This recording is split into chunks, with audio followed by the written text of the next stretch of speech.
ബിസ്മില്ലാഹിർ റഹ്മാനിർ റഹീം അൽഹംദുലില്ലാഹി അല്ലാഹുമ്മ സ്വല്ലി അലാ മുഹമ്മദിൻ വഅലാ ആലിഹി വസല്ലം. സഹീഹുൽ ബുഖാരിയെ തള്ളാൻ വേണ്ടി വഹാബികൾ കിണഞ്ഞു ശ്രമിക്കുന്നുണ്ട്. കരിമ്പിലാക്കൽ മൗലവി, മടവൂരി, അതുപോലെ ഔദ്യോഗിക വിഭാഗം അതിൽ പെടും. അയാള് ബുഖാരി ഇമാമിനെ തള്ളാൻ വേണ്ടി മിഅ്റാജിന്റെ ഹദീസുമായി ബന്ധപ്പെട്ട് സംഭവം ഉദ്ധരിച്ചു തള്ളുന്നത് കാണാം. സിഹിറിന്റെ ഹദീസ്, റസൂലുള്ളാഹിക്ക് സിഹിർ ബാധിച്ച സംഭവം ഉദ്ധരിച്ചുകൊണ്ട് അന്തമില്ലാതെ നടന്നു എന്ന് ബുഖാരി ഇമാം അതിൽ പറഞ്ഞിട്ടുണ്ട്. അതുകൊണ്ട് ബുഖാരി ഇമാമിനെ തള്ളണം. സഹീഹ് ബുഖാരിയിൽ അബദ്ധം വന്നിട്ടുണ്ട്, അദ്ദേഹം മനുഷ്യനല്ലേ, മനുഷ്യന്മാർക്ക് അബദ്ധം പറ്റില്ല എന്ന് വഹാബികൾ പൊതുവെ പറയാറുള്ള വാദം കൊണ്ടുവന്നുകൊണ്ട് സർവ ഹദീസിന്റെ കിതാബുകളും തള്ളാനുള്ള ചേകനൂരിലേക്കുള്ള ഒരു ചവിട്ടുപടിയായി കരിമ്പിലാക്കൽ മൗലവി ഒരു ക്ലിപ്പ് കേട്ടു. അതിന്റെ പല ഭാഗങ്ങളും ഞാൻ മറുപടി പറഞ്ഞിട്ടുണ്ട്. കുരങ്ങനുമായി ബന്ധപ്പെട്ട സംഭവവും അതുപോലെ നബി സല്ലല്ലാഹു അലൈഹി വസല്ലം തങ്ങളെ ജന്മദിനത്തിൽ സന്തോഷിച്ച അബൂലഹബ് സുവൈബത്ത് എന്നിവരെ മോചിപ്പിച്ച സംഭവമൊക്കെ പറഞ്ഞിട്ട് അതിന്റെ സംഭവം തള്ളിയതിന് മറുപടിയും ഞാൻ പറഞ്ഞിട്ടുണ്ട്. സിഹറിന്റെ മറുപടിയും ഇൻഷാ അല്ലാഹ് പറയും. അതുപോലെ ഇനി മിഅ്റാജ് വഹി കിട്ടുന്നതിന് മുമ്പാണ്, അതായത് നുബുവത്ത് കിട്ടുന്നതിന് മുമ്പ് മിഅ്റാജ് ഉണ്ടായത് എന്ന് ബുഖാരിയിലുണ്ട്. അത് ബുഖാരി ഇമാമിന് അബദ്ധം പറ്റിയതാണ്, അതുകൊണ്ട് തള്ളണം. അങ്ങനെയാണെങ്കിൽ ഇവര് വിചാരിച്ചതൊക്കെ ഏതും തള്ളല്ല, അബദ്ധം പറ്റണാക്കി എന്തും അബദ്ധാകല്ല. അപ്പം ബുഖാരിയുള്ള സർവ്വവും അബദ്ധാകല്ല. കാരണം സ്വയ്യായ സനതൊന്നും ഉണ്ടായാലും പോരാ, പിന്നെ ഇവരെ കണ്ണിലെ ശരിയാകണം. അങ്ങനെയാണെങ്കിൽ ഏതും തള്ള. ബുഖാരി ഇമാം 5 വക്ത് നിസ്കാരമുണ്ട് എന്ന് പറഞ്ഞതും ചേകനൂർ മൗലവി തള്ളിയതുപോലെ ഇവര് തള്ളണം. കാരണം അതും അബദ്ധമായിക്കൂടെ, അബദ്ധമല്ലാതിരിക്കാനുള്ള അബദ്ധമാവാനുള്ള സാധ്യത ഉണ്ടല്ല. നേരത്തെ ഫത്ഹുൽ ബാരിയിൽ പറഞ്ഞില്ലേ, ഏതും തള്ളിക്കൂടെ. മിഅ്റാജുമായി ബന്ധപ്പെട്ട് പണ്ഡിതന്മാരെന്ത് പറയുന്നു? ഇമാം ഇബ്നു ഹജർ തങ്ങൾ ഫത്ഹുൽ ബാരിയിൽ പറയുന്നു, ഖദ് ഇഖ്തലഫ ഫീ വഖ്തിൽ മിഅ്റാജി, മിഅ്റാജിന്റെ സമയത്തിൽ പണ്ഡിതന്മാർ വിവിധ അഭിപ്രായങ്ങളുണ്ട്. ഫഖീല കാന ഖബല മബ്അസ്, ഏതോ ഒരു അഭിപ്രായമാണ് നുബുവത്തിന് മുമ്പാണ് എന്ന്. വഹുവ ഷാദുൻ, അത് ഒരു ഒറ്റപ്പെട്ട അഭിപ്രായമാണ്. ഇല്ലാ യുഹ്മൽ അലാ അന്നഹു വഖഅഇനൈദിൻ ഫിൽ മനാമി കമാ തഖദ്ദമ, അത് സ്വപ്നത്തിൽ ധാരാളം മിഅ്റാജ് നബി സല്ലല്ലാഹു അലൈഹി വസല്ലം തങ്ങൾക്കുണ്ടായിട്ടുണ്ട്. സ്വപ്നത്തിൽ മാത്രം. നമ്മൾ അറിയപ്പെട്ട മിഅ്റാജ് ശരീരത്തോട് കൂടെയാണ്. ആ സ്വപ്നത്തിലുണ്ടായ മിഅ്റാജ്, മുമ്പുണ്ടായ ആ മിഅ്റാജ്, അതാണ് മുമ്പുണ്ടായി എന്ന് പറയുന്ന മിഅ്റാജ് എന്ന് വെക്കണോ?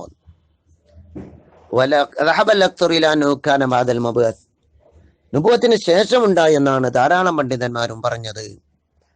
മുമ്പുണ്ടായി എന്നത് ഒറ്റപ്പെട്ട അഭിപ്രായം മാത്രമാണ്, സ്വീകാര്യമല്ല. എന്നല്ല, അത് ആ റിപ്പോർട്ടുകളൊക്കെ സ്വപ്നത്തിൽ, അങ്ങനെ ചില ഹദീസുകൾ റിപ്പോർട്ട് വന്നാൽ സ്വപ്നത്തിലൂടെ എന്ന് വെക്കണം. ചുരുക്കി പറഞ്ഞാൽ നുബുവത്തിന് മുമ്പുണ്ടായ മിഅ്റാജ് സ്വപ്നത്തിലൂടെയാണ് എന്ന് വെക്കണം എന്നാണ് ഇബ്നു ഹജർ തങ്ങൾ പറയുന്നത്. ഇമാമൊക്കെ പറഞ്ഞിട്ടുണ്ട്. പിന്നെ ഇബ്നു ഹജർ തങ്ങൾ നല്ലൊരു മറുപടി പറയുന്നുണ്ട്. എന്ത്? കിതാബ് തൗഹീദിൽ നിങ്ങൾക്ക് നോക്കിയാൽ കാണാം. ശരീഖ് റളിയല്ലാഹു അൻഹുവിന്റെ ഒരു ഹദീസുണ്ട്, ഖബല അയ്യുഹാ, വഹി കിട്ടണ മുമ്പ് എന്ന് കാണാം. അതിൽ ശരീഖ് റളിയല്ലാഹു അൻഹുവിന്റെ ഹദീസിൽ എന്ത്? മിഅ്റാജുമായി ബന്ധപ്പെട്ട് അതിന് ബഹുമാനപ്പെട്ട ഇബ്നു ഹജർ തങ്ങൾ പറയുന്നത് കാണാം. എന്താ ആ സംഭവത്തിൽ ഞാൻ വായിച്ചരാം. സമീഅതു അനസ് ഇബ്നു മാലിക് യഖൂലു ലൈലത്തുൻ നസ്രി ബിറസൂലില്ലാഹ്. അപ്പൊ ഈ വഹാബി തള്ളുന്നത് എന്തിനാന്ന് വെച്ചാൽ വഹി കിട്ടണ മുമ്പ് മിഅ്റാജ് ഉണ്ടായി എന്നാണ് ബുഖാരിക്ക് അബദ്ധം പറ്റിക്കണെന്ന്. അപ്പൊ സഹീഹ് ബുഖാരിയിൽ ധാരാളം അബദ്ധം ഉണ്ട്. അപ്പൊ പിന്നെ എല്ലാം അബദ്ധമാവല്ല. കാരണം ഇവര് വിചാരിച്ചത് മാത്രമല്ലല്ലോ അബദ്ധം. അതൊക്കെ വ്യാഖ്യാനിച്ച പണ്ഡിതന്മാരെ ഉദ്ധരണി പോലും വായിക്കാൻ അറിയാത്ത മല്ലമാര്, മൗലവിമാര്, അതൊന്ന് വായിച്ച് പഠിച്ചുകൂടാ. ഫത്ഹുൽ ബാരി എന്നെങ്കിലും ഒന്ന് നോക്കിക്കൂടാ. അറബി അതിനെ വായിക്കണ്ടേ? പുസ്തകം നോക്കിക്കാണ്ട് മതം പറഞ്ഞ് പ്രസംഗിച്ച് നടക്കല്ലേ. അനസ് ഇബ്നു മാലിക് റളിയല്ലാഹു അൻഹുവിന്റെ ഹദീസ്, യഖൂലു ലൈലത്തുൻ നസ്രി ബിറസൂലില്ലാഹി ബിമസ്ജിദിൽ കഅബ അന്നഹു ജാഅഹു 3 നഫർ. മസ്ജിദുൽ കഅബയിൽ വെച്ച് 3 ആളുകൾ നബി സല്ലല്ലാഹു അലൈഹി വസല്ലം തങ്ങളുടെ അരികിൽ വന്നു. ഖബല യുഹാ ഇലൈഹി, അവിടെ ഉണ്ട്. അതാണ് ബുഖാരിയിലെ ആ സംഭവം ഇവർ തള്ളാൻ വേണ്ടി ശ്രമിക്കുന്നത്.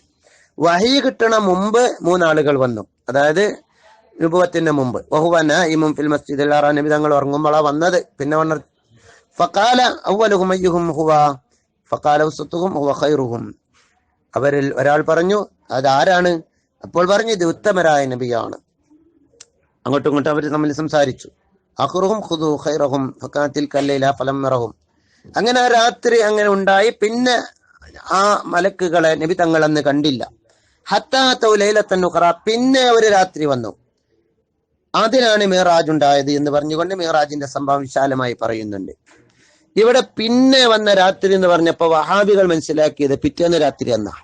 യഥാർത്ഥത്തിൽ ഒരിക്കലും അങ്ങനെയല്ല, മറിച്ച് വർഷങ്ങൾ കഴിഞ്ഞ് വന്നതിനെ പറ്റിയാണ് പിന്നെ ഒരു രാത്രിയും വന്നു എന്ന് പറഞ്ഞത്.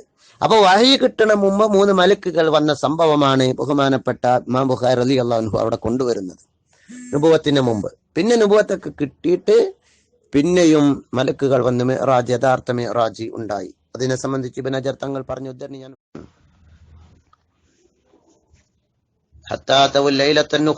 അപ്പൊ ആദ്യത്തെ രാത്രി അവര് വന്ന് പോവുകയും ചെയ്തിട്ടുണ്ട്. അത് വഴി കിട്ടണ മുമ്പാണ് അന്ന് വന്നത്. ആ വന്ന സംഭവമാണ് പറഞ്ഞത്. അത് നുബുവത്തിന് മുമ്പ് വന്ന സംഭവം. ഹത്താ ലൈലത്തുൻ ഉഖ്റ, പിന്നെ മറ്റൊരു രാത്രിയും വന്നു. ഇബ്നു ഹജർ തങ്ങൾ പറയുന്നു പിറ്റേന്ന് രാത്രി അല്ലത്, മൗലവിമാരെ മനസ്സിലാക്കിയതുപോലെ. വലം യുഅയ്യിൻ മുദ്ദത്തല്ലത്തി ബൈനൽ മജിയൈനി, ഇവിടെ വന്നതിന്റെ ഇടയിലെ സമയം എത്രയാണെന്ന് കൃത്യമല്ല. ഫയുഹ്മലു അലാ അന്നൽ മജീഅ അസ്സാനി കാന ബഅദ അൻ ഉഹിയ ഇലൈഹി, വഹി കിട്ടിയതിന് ശേഷമാണ് വന്നതെന്ന് വെക്കണം. അപ്പൊ ആദ്യം വന്നത് വഹി കിട്ടിയതിന് മുമ്പ്. അത് മിഅ്റാജ് ഉണ്ടായിട്ടില്ലാന്ന്, ജസദോട് കൂടെയുള്ള മിഅ്റാജ് ഉണ്ടായിട്ടില്ല. ഇപ്പൊ ബുഖാരി ഇമാമിന് അബദ്ധം പറ്റിയിട്ടില്ല. ഇതൊക്കെ പണ്ഡിതന്മാര് പറഞ്ഞതാ. അവരൊക്കെ ബുഖാരി ഇമാമിന് അബദ്ധം പറ്റിയെന്ന് തള്ളല്ലേ ചെയ്തത്. വഹീനൈനി വഖഅൽ ഇസ്റാ വൽ മിഅ്റാജു, അപ്പോഴാണ് ഇസ്റാഉ മിഅ്റാജ് ഉണ്ടായത്, വഹീന് ശേഷം വന്ന വരവില്. ഫഖദ് സബഖ ബയാൻ ഇഖ്തിലാഫി ഫി ദാലിക ഇൻദ ശറഹി, അതിന്റെ വിവരണമൊക്കെ മുമ്പും പറഞ്ഞിട്ടുണ്ട്. വഇദാ കാന ബൈനൽ മജീഇനി മുദ്ദത്തുൻ വലാ ഫർഖ ഫി ദാലിക ബൈന അൻ തകൂന തിൽക്കൽ മുദ്ദത്തു ലൈലത്തുൻ വാഹിദ ഔ ലയാലി കസീറ വഇദ്ദത സിനീൻ. അപ്പോ വർഷങ്ങൾ ആവാം അവിടത്തെ രണ്ടിന്റെ ഇടയിലുള്ളത്. അപ്പൊ ശരീക്കിന്റെ റിപ്പോർട്ടിൽ വഹീന് മുമ്പ് 3 ആളുകൾ വന്നു എന്ന ആ സംശയം ഉയർന്നു പോകും. വയസ്സുൽ ബിഹിൽ വിഫാഖ്, അപ്പൊ പിന്നെ എല്ലാവരും യോജിപ്പായി, ഹദീസുകൾ യോജിപ്പായി. നബി തങ്ങൾ ഉണർവിൽ തന്നെയാണ് ഉണ്ടായത്. ബഅദൽ ബിസത്തി, നുബുവത്തിന് ശേഷവുമാണ് ഉണ്ടായത്. വഖബലൽ ഹിജ്റത്ത്, ഹിജ്റാന്റെ മുമ്പ്. വയസ്കുതു തസ്നീഉൽ ഖത്താബി ഇബ്നു ഹസം വഗൈരിഹിമാ, ഇബ്നു ഹസം പോലെയുള്ള ആളുകൾ സ്വഹീൽ ബുഖാരിയിൽ ഇജ്മാന് വിരുദ്ധമുണ്ട് എന്ന് പറഞ്ഞുകൊണ്ട് ഇബ്നു ഹസം, അതായത് ഇബ്നു തൈമിയ്യയുടെ ഒക്കെ ഇബ്നു ഹസമിന്റെ ചില പുസ്തകം വായിച്ച് പഴച്ചു പോയതാ. ആ ഇബ്നു തൈമിയ്യന്റെ ബുക്ക് വായിച്ചിട്ടാണ് ഇബ്നു അബ്ദുൽ വഹാബ് വായിച്ചത്.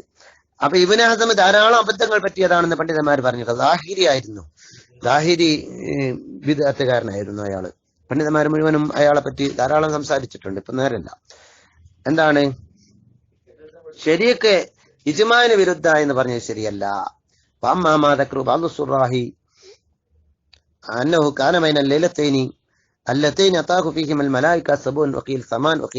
ചില സാരിഹ്യങ്ങള്, വ്യാഖ്യാതാക്കൾ 7, 8, 9 ആണ് ഈ 2 സമയത്തിന്റെ അടിയിൽ എന്ന് പറഞ്ഞത്, അല്ലെങ്കിൽ 10 ആണ് 13 ആണ് എന്നൊക്കെ പറഞ്ഞത്. ഫയുഹ്മലു അലാ ഇറാദത്തി സിനീൻ, ആ പണ്ഡിതന്മാര് പറഞ്ഞത് 7 വർഷം, 8 അല്ലെങ്കിൽ 9 വർഷം, 10 വർഷം, എല്ലാ മാസം ദിവസം ഒന്നും വെക്കരുത്. ലാ കമാ ഫഹിമഹു ശാരിഹുൽ മദ്കൂർ, ചിലർ ഗ്രഹിച്ചത് ശരിയല്ല. അന്നഹു ലയാലിൻ, ചില ദിവസങ്ങൾ മാത്രമാണ്, ചില രാത്രികൾ മാത്രമേ ഉള്ളൂ എന്നല്ല. വബിദാലിക ജസമ ഇബ്നു ഖയ്യിം ഫി ഹാദൽ ഹദീസ് നഫ്സി, ഇബ്നു ഖയ്യിമും ഇത് തന്നെ പറഞ്ഞിട്ടുണ്ട് എന്ന് ഇബ്നു ഹജർ തങ്ങൾ ഫത്ഹുൽ ബാരിയിൽ വ്യക്തമായി പറഞ്ഞിട്ടുണ്ട് എന്ന് നമ്മൾ മനസ്സിലാക്കാം. അതുകൊണ്ട് ഈ വഹാബികളുടെ കെണിവലയിൽ നിങ്ങൾ പെട്ടുപോകരുത്. ഈ വിവരങ്ങളൊക്കെ നിങ്ങൾ മറ്റുള്ളവർക്കും എത്തിച്ചു കൊടുക്കണം എന്ന് കൂടി അറിയിക്കുന്നു.